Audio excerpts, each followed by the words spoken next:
A lot of people always ask, isn't eating a whole bunch of meat inflammatory? The answer is resoundingly no. Not one shred of evidence that TMAO is causal of cardiovascular disease. Welcome to the video. A couple weeks ago, we did a 2-year blood work. This video is pretty exciting. I actually got Dr. Paul Saladino, Carnivore MD, to review my lab results with a lot of these metrics like TMAO, lipids, and stick around towards the end because I'm gonna have a special announcement about some of the cool, exciting stuff that we have launching on Opti-Align and our content. So enjoy. Without further ado, here's me and Dr. Saladino going through my labs. This podcast with Kurt's blood work and the future podcast that I will do with my blood work will answer many of your questions because people always ask me, what blood work should I get? Kurt, what's up, brother? How you doing?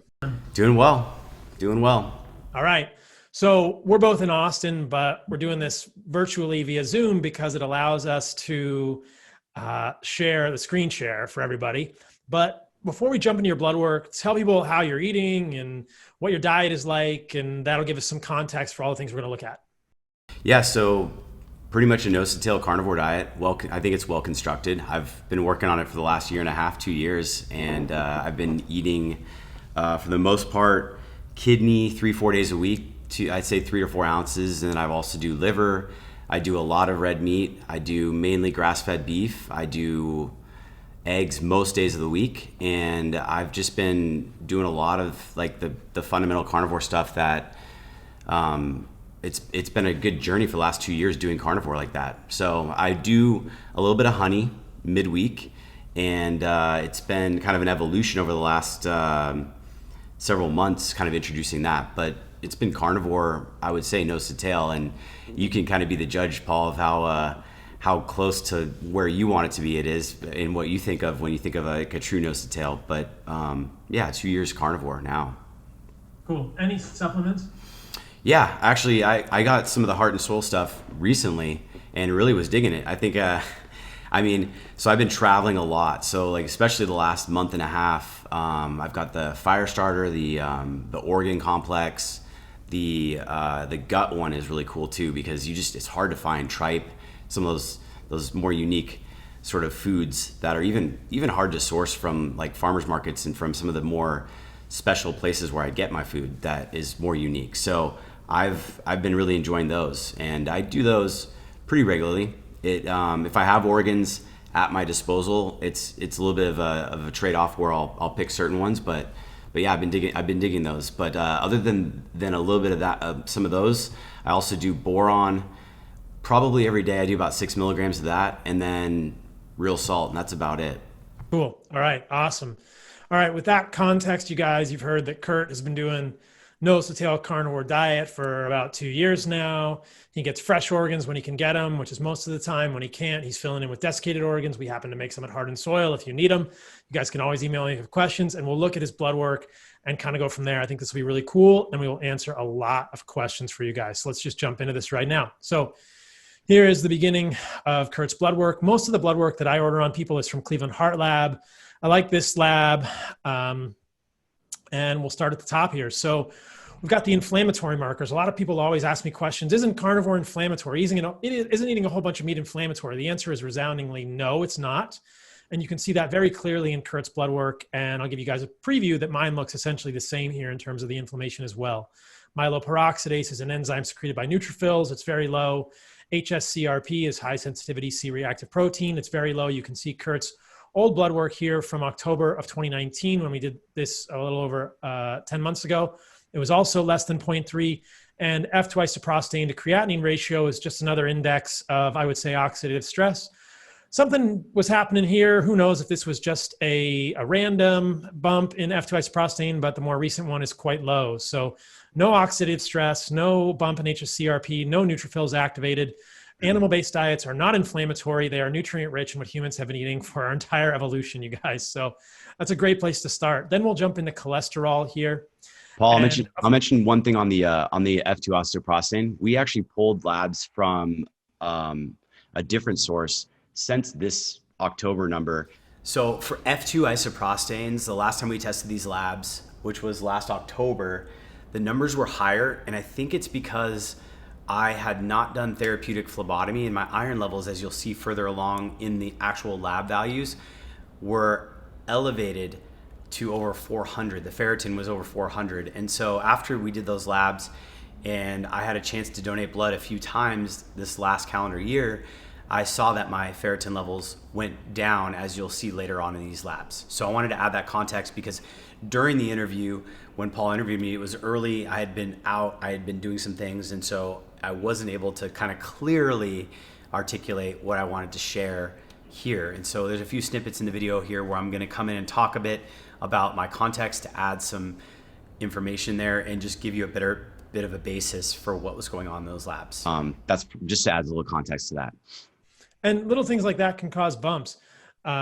It's important if you're going to get an HSCRP that you don't have a hard workout the day before. When you guys listen to the podcast that I do on my blood work, you'll see that I had an HSCRP that went up to 1.7 after I did a day of ARX, which is the worst workout I've ever done. It's the hardest workout I've ever done. It's adaptive resistance training. Shout out to the ARX guys here in Austin. It'll crush you. My muscles were ridiculously sore and my HSCRP bumped to 1.7. So if you're having a hard workout and your CRP is up, that could be going on. You got to take a couple of different metrics or at least measures to make sure there's nothing going on in the background here. Looking at the lipids, this is common. I have done so many podcasts on lipids. This is the pattern that I usually see. You will see an elevated, quote, LDL cholesterol with a high HDL and a low triglycerides. This is metabolic health. LDL is not causal in atherosclerosis, and an elevated LDL in the absence of metabolic dysfunction, and we will see later in Kurt's labs how I can tell that he's metabolically healthy, is not an issue. I will repeat that. An elevated LDL, quote, in the absence of metabolic dysfunction is not problematic. Context matters. We're going to see contextual things come up in a moment with uric acid as well, but context is everything, you guys. And Western medicine always forgets this. The context for both uric acid, for gout, and for lipids, lipoproteins, for cholesterol, for LDL is everything. Western medicine ignores this. The context is everything. It is metabolic health. If you are metabolically healthy, you are fine. This is not the same thing as an elevated LDL in the setting of metabolic unhealth, which we would call metabolic dyslipidemia, which would have high triglycerides, low HDL, generally speaking. So Kurt's LDL is, quote, high. Mine is actually higher. If you guys saw what I posted, the last LDL I had was 536, and my CAC scan, my coronary artery calcium scan, was 0. So you can see here the triglyceride to HDL ratio is very low. The LDL particle number is just a reflection of the LDL cholesterol. This is milligrams per deciliter. This is a density measure. This is an actual particle count. You can see Kurt's count is still, quote, high, but again, context is everything. Small LDL is low. LDL size is good, 22.9 nanometers or 229 angstroms. My LDL is 24.7 nanometers, so it's even bigger than this particle.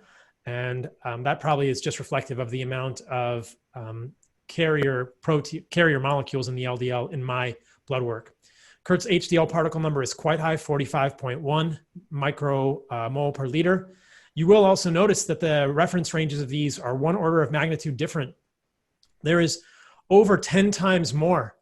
There's over 10 times more HDL here than there is LDL, or there's significantly more HDL than LDL, maybe not 10 times looking at these units, but you get the idea. HDL is more prevalent in your bloodstream than LDL, but HDL doesn't cause atherosclerosis. HDL is also a smaller particle than LDL, but doesn't cause atherosclerosis. Anyway. Paul, when they pull these labs, sorry to cut you off, when they pull these labs and people look at these variables in the context of being metabolically healthy as you get through this video, are there any of the lipid numbers in that sense like going to scare you, or have you seen like a lot of ranges, or is this pretty typical of a carnivore? Just curious, because there's just so many things that they're looking at there. It's pretty typical of somebody that eats well and is metabolically healthy. I think that if you are not chugging vegetable oil, your LDL is likely to be high.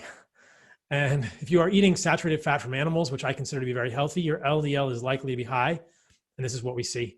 And you're going to be metabolically healthy as well. You'll see HDL size 10.9 nanometers. LDL is 22.9 nanometers. HDL is smaller than LDL. If this were a matter of LDL size leading to LDL infiltration into the subendothelial space, it would be silly, because LDL is twice as big as HDL. It's not how big the LDL particle is. LDL size is just a proxy for insulin sensitivity, quote unquote. It's a proxy for metabolic health. So it's not that your LDL is so small that it can sneak into your arteries. That's silly. HDL is way smaller. Okay, so glucose, fasting glucose 86, that's what I want to see. I don't want to see it above 100.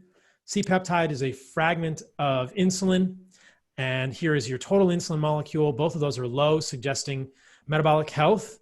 Now, you have to be careful. I think that insulin, fasting insulin, and C-peptide are much more relevant when they are eaten, when they are taken in the setting of eating carbohydrates. A fasting insulin that's very low when you're not eating carbs is not so much of an indication, but it's still valuable. So in this section, Paul is going over my fasted insulin. I want to make a mention that I have a video we'll link up in the description here where you can go and see a lot of the data I had, because in August, I wore a CGM for the entire month and I tracked my blood sugar levels as I was going throughout my days, sleeping, waking, going into sauna, eating honey. And I documented a lot of those data points and shared with you in that video exactly what these different things did to my blood sugar. So if you're interested in fasted insulin, mine was typically in the high 70s, low 80s, the majority of my fasted state. And then what would happen is if I ate honey or I went out in the sun or I did the sauna sesh or I had wine, for example, which I explained in the video, I had elevated levels. So that just adds a little context here. You can go check that video out to learn a lot more and just get the whole picture. Hemoglobin A1C 5.2, pretty good. Average blood glucose 103. That's right about where I want to see it. I want to talk about this TMAO. You can see Kurt's TMAO here in October was 10, now it's 42. Stephen Gundry would fall out of his chair, but as most of you guys know, if you've read my book, The Carnivore Code, TMAO is a total red herring. It's never been shown to be causally problematic for humans.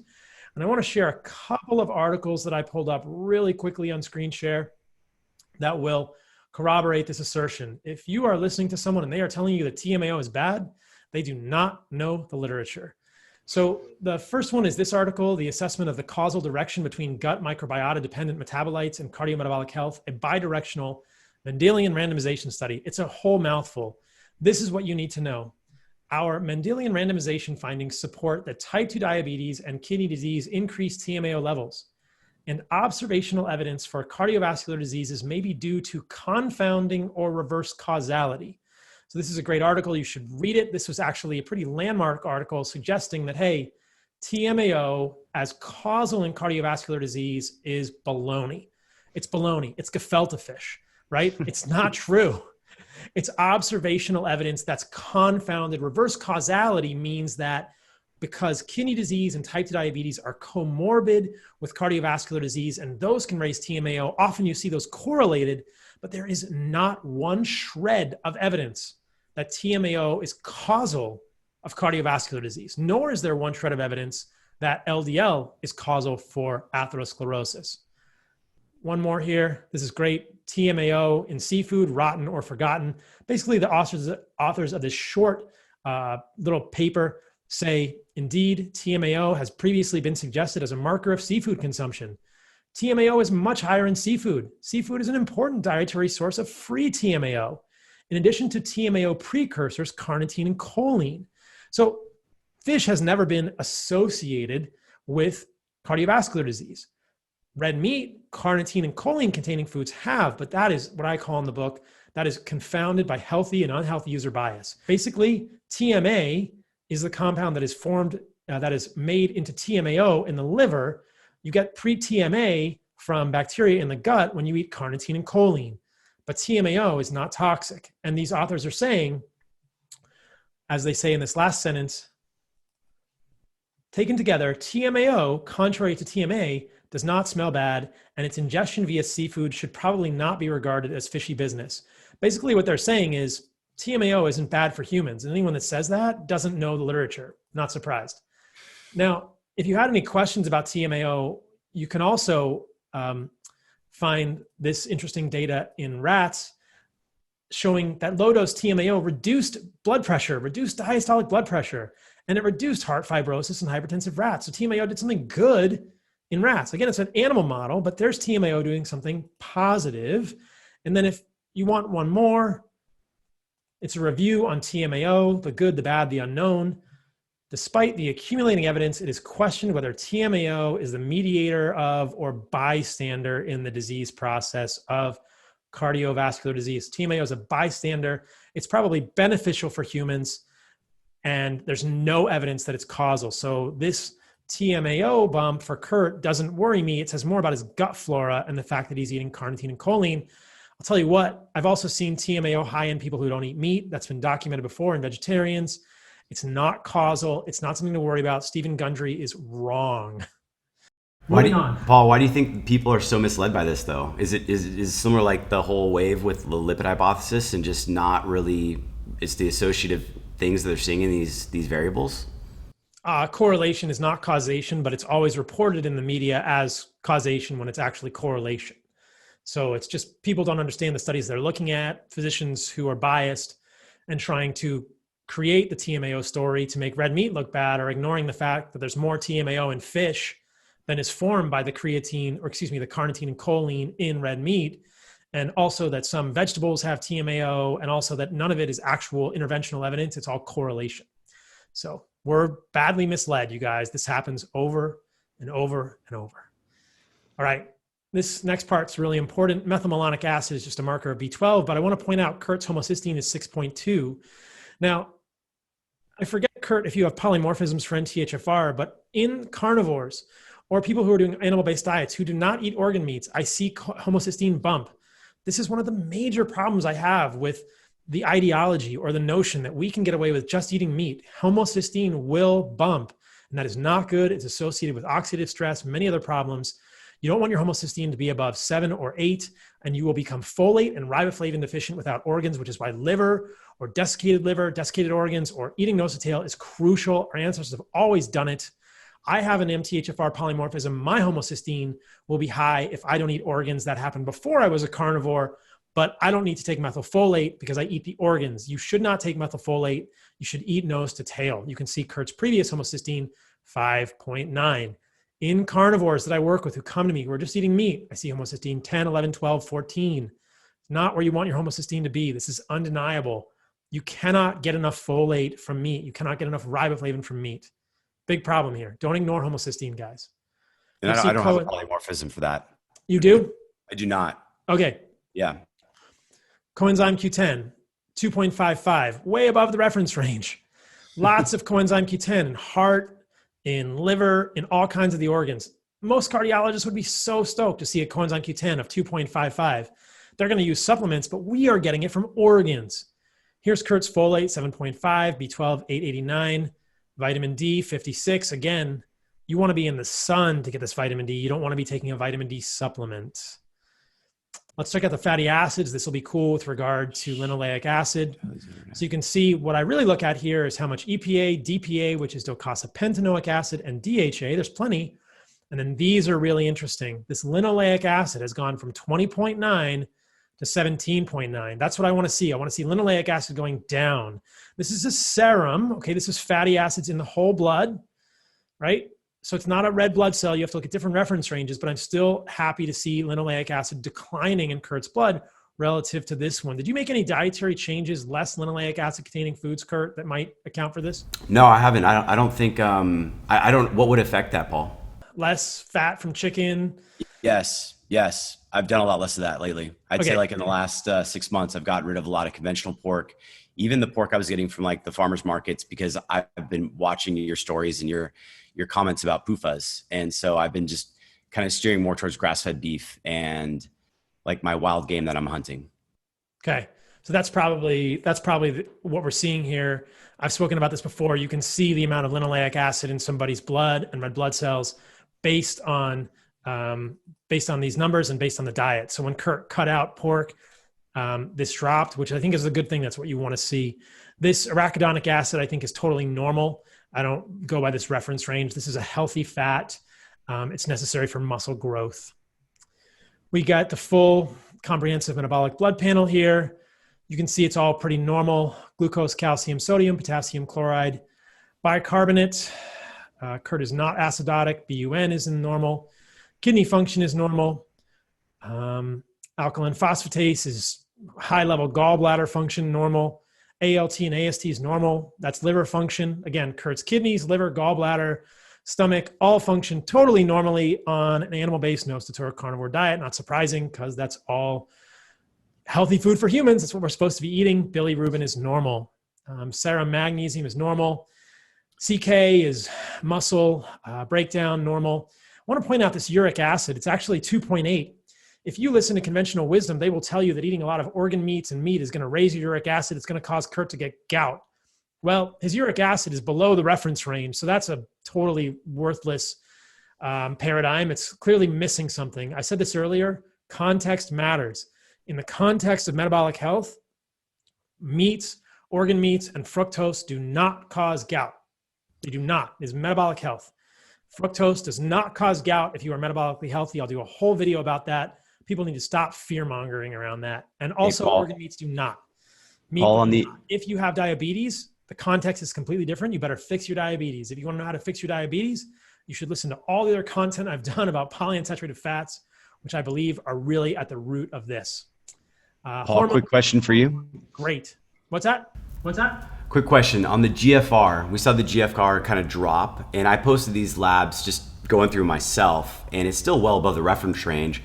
Do you think maybe eating more protein would affect that, or it could just be a variable that from time to time fluctuates depending on the day and the way the body's reacting? Or do you have any thoughts on that? Because I think it was 110 before and went down to 80. Yeah, it's going to fluctuate based on what you had the night before. So GFR is a calculated measure. It's the glomerular filtration rate. So here it is, eGFR. That E means it's calculated. It's not directly measured. And they're going to calculate it based on the creatinine. Now, in people who have more muscle mass, this is going to bump. And if you're eating more protein, this can bump, which is why if you're worried about your kidney function and you're eating a lot of protein or you have a lot of muscle mass, you should also get a cystatin C. And I've talked about that in the past. We didn't get it for Kurt. I'm not worried about his kidney function at all. But creatinine can also bump up with more meat in the diet and more muscle mass. So good question. So you look at Kurt's hormones here. His DHEA, estradiol, FSH, and LH stimulate the testosterone production in the testicles. You can see Kurt's testosterone is very robust. His free testosterone is very robust. This is a normal human male's testosterone, you guys. This is what you want. Carnivore diets do not cause the testosterone to drop. I definitely think carbohydrates help with this. You'll also notice his IGF-1. Many people, I've debated Stephen Gundry and many others about this, will say IGF-1 is going to bump. You're going to overactivate mTOR. Baloney, gefilte fish, total bunk, you guys. Look at this IGF-1. It's less than the average. The Z-score is almost an entire standard deviation less than the average. He's not overactivating mTOR. He's not overactivating IGF-1, probably because he's doing some degree of intermittent fasting. What does your timing of your food look like, Kurt? Breakfast around 10, usually most days, and then dinner is usually around 5 or 6. But then I'm really strict about not eating outside of my normal feeding window. But yeah, it's not too tight, but once I get done with dinner, I don't eat after that. The benefits of intermittent fasting, even when you're eating meat, you don't have to overstimulate mTOR. PTH, that's calcium. You want that to be in the lower third to fourth of the reference range. You want to see LH and FSH robust. If you have a low testosterone, you can email me or answer your questions, drpaul@heartandsoil.co. But if FSH and LH are low, you have a sleep problem or another issue. Your pituitary is not stimulating the testicles. Obviously, these are male hormones. Women have testosterone too. Looks a little different. You can see bioavailable testosterone. All the testosterone labs look amazing. SHBG is interesting, sex hormone binding globulin. I want to point out that Kurt's went from 103 to 57. And my question for you, Kurt, is were you supplementing with boron in October? And because I saw mine do a similar thing when I added carbohydrates back in.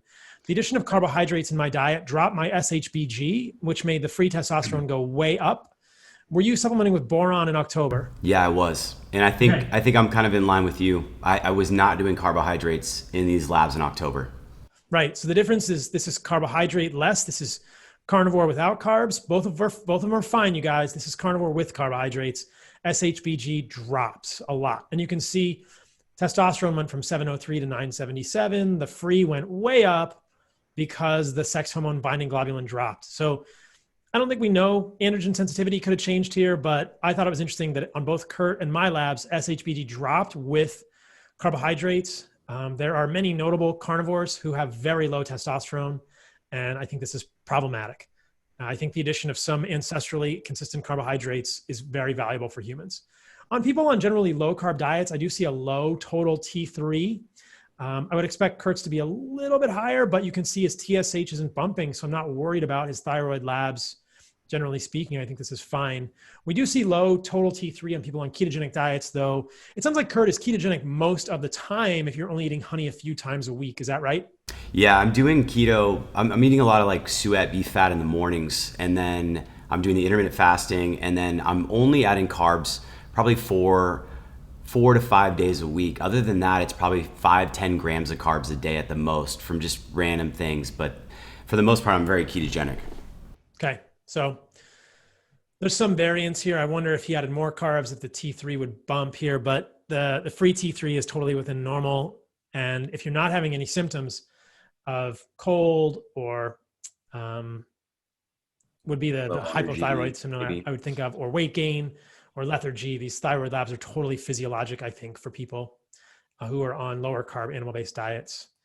Antithyroid antibodies are here. They're both very low. You can see Kurt's ferritin is interesting. Kurt does have a polymorphism that causes him to overabsorb iron. Between these two, we did phlebotomy for Kurt. So I don't like ferritin to go over 300.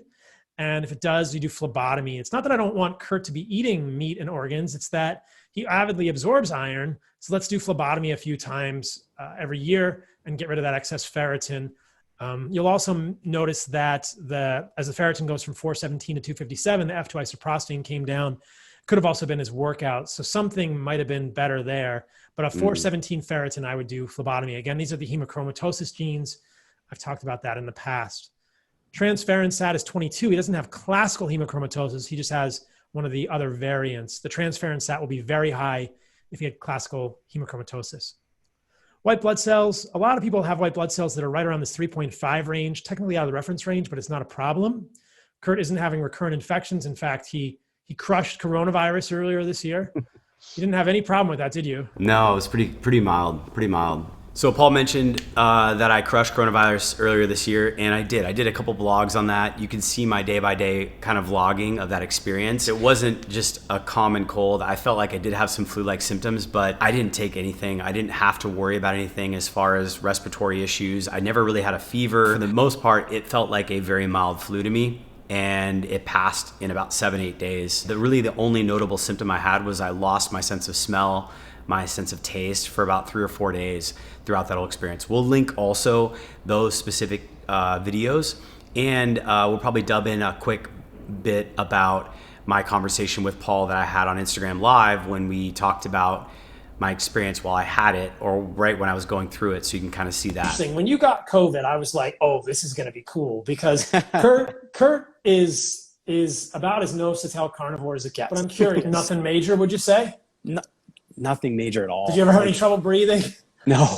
But that's all I wanted to mention with that. Coronavirus for me, and I think for a lot of people who are metabolically healthy with these types of lab panels, is not going to be something to be scared about. So Kurt's immune system clearly functions just fine. You see red blood cells, hemoglobin, hematocrit, MCV, MCH, all of these things, totally normal. I like to look at the RDW, the red cell distribution with platelets, neutrophil percentage. If you're interested in immunometabolism, listen to the podcast I did with Tommy Wood. We talked about the neutrophil to lymphocyte ratio. So you can compare the absolute neutrophils to the absolute lymphocytes. And what happens here, you guys? This is where you will also see metabolic dysfunction when the neutrophil to lymphocyte ratio changes. You don't want expansion of the lymphocyte pool at the expense of the neutrophils. That is a problem. You don't want them to be imbalanced. That is what we see in people with severe COVID. And the immune system is connected with metabolic health. Everything is connected with metabolic health. And you can see it here. Obviously, Kurt's is fine. We know he is metabolically healthy because he has a low fasting insulin, a low fasting glucose, a low C-peptide. And if we were wearing a CGM, which I know he's worn from NutriSense, you don't see a lot of deviation in the blood glucose throughout the day. Just to comment on that, Paul, I think my fasted blood sugar when I was waking up was in the high 70s, low 80s, almost all the time on the CGM. You would also say that fasted triglycerides are another variable, right? That you would look for metabolic dysfunction if those were elevated. Yeah. Yes, I would. And yours are very low. His urine looks just fine. The pH is low because he's a carnivore, but I don't think it's a problem. Specific gravity is kind of high. He was probably a little bit dehydrated, but it's fine. There's nothing else negative in the urine. And the only other things you see here are that there's no arsenic or lead in the urine. There was no heavy metals in the urine. And that was the end of the blood work panel for Kurt. So it looks pretty darn good. Now, the only thing I want to mention to you guys is that a lot of people ask about oxidized LDL, and I don't like the oxidized LDL from Cleveland Heart Labs. I like it from this lab, which we can order for you, Kurt, Boston Heart, oxidized phospholipids on ApoB. I'm going to get this on myself, and I'm going to get this on Kurt, but this is the test you want if you want to get oxidized LDL. You do not want ox LDL from Cleveland Heart Labs. Cleveland Heart Labs, their most 99.99% of oxidized LDL is not accurate. It's a Boolean. It's a positive or negative. It's an antibody to one oxidized phospholipid on the surface of an LDL particle will turn it positive. That test from Boston Heart will tell you what the percentage of phospholipids on the surface of your ApoB containing particles, which is LDL and chylomicrons, are going to have what the percentage of the phospholipids on there are that are oxidized. So that is the test you want for oxidized LDL, not the regular ox LDL. So that is Kurt's blood work, you guys. He's been on a carnivore diet for 2 years, nose to tail, using desiccated organs when he's traveling to fill in stuff. If you guys need desiccated organs, check us out at Heart and Soil, heartandsoil.co, heartandsoil.co. You can always email me, Dr. Paul at heartandsoil.co. And hopefully Kurt and I are going to get out hunting soon whenever he gets a bow. All right, tough, Kurt, any more questions before we wrap this one up? No, I mean, I think you answered a lot of them. So that's pretty much it. I hope you enjoyed this video. If you did, hit that like button, subscribe.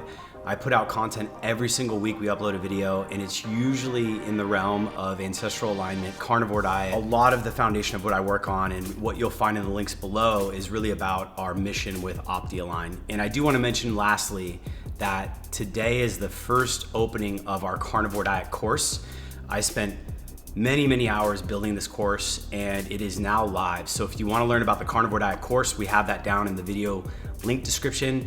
It is a game changer. If you don't know where to start, go there, check it out, learn how to do the carnivore diet the right way from nose to tail to get the results that I've gotten, as well as many of the other people who follow Saladino's work and have learned how to kind of master this nose to tail way of eating. I think that's very important, especially when you're talking about the carnivore diet.